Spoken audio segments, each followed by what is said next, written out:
join the family and friends of our great colleague who passed away earlier in the week in the U.S. As they brought his body into the U.S. Capitol. I rise here this afternoon to extend some of the tributes that we have made to the memory and to the life of Senator Inouye. For the past 26 years here in the Senate, I was privileged to serve alongside Senator Inouye in this chamber. I came to know him as a wise counselor, a skilled legislator, a formidable negotiator, and a trusted friend. His unassailable reputation as an American hero had been forged long before any of us here had ever met him. Senator Inouye didn't demand respect, he commanded it. The reasons for this, I believe, are many. In 1941, he witnessed firsthand the horror at Pearl Harbor. As a Red Cross volunteer, he cared for his fellow citizens injured in the attack then. And not long thereafter, he joined the 442nd Regimental Combat Team. He was determined to serve his country, despite the fact that he, like all Japanese Americans, had been deemed to be an enemy alien when the U.S. declared war on Japan.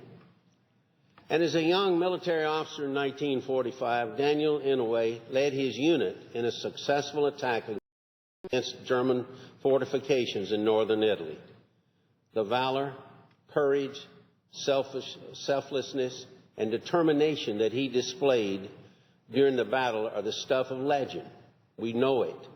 And this would later earn him the Congressional Medal of Honor.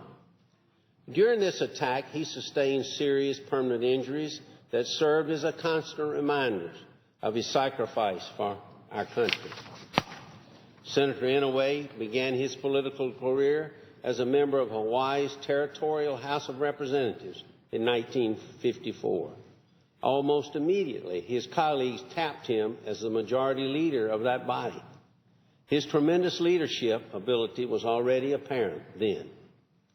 He then ascended to the Territorial Senate in 1958 and became Hawaii's first U.S. Congressman upon the granting of statehood in 1959.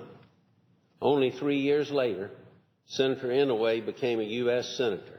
He was elected to a staggering 9 consecutive terms, continuing to serve until his death earlier this week.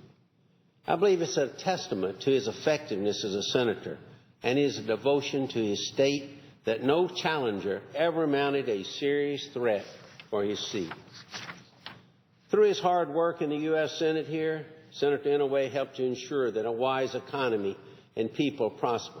And as a member and later chairman of the Appropriations Committee, Senator Inouye skillfully secured infrastructure, national security, natural resources, education, cultural and job training, and other projects for his state.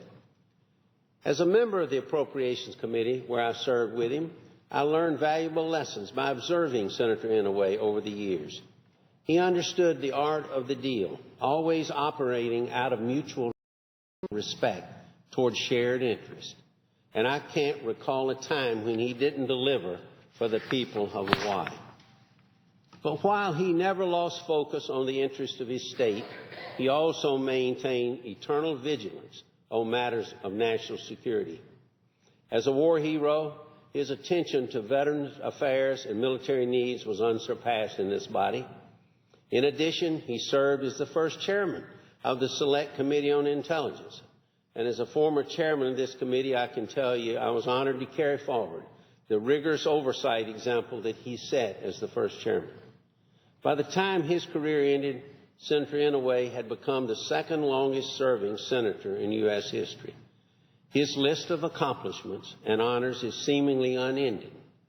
In fact, it is among the most impressive compiled by any who ever set foot in this chamber.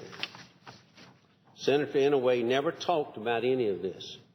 He wasn't brash or boastful or domineering.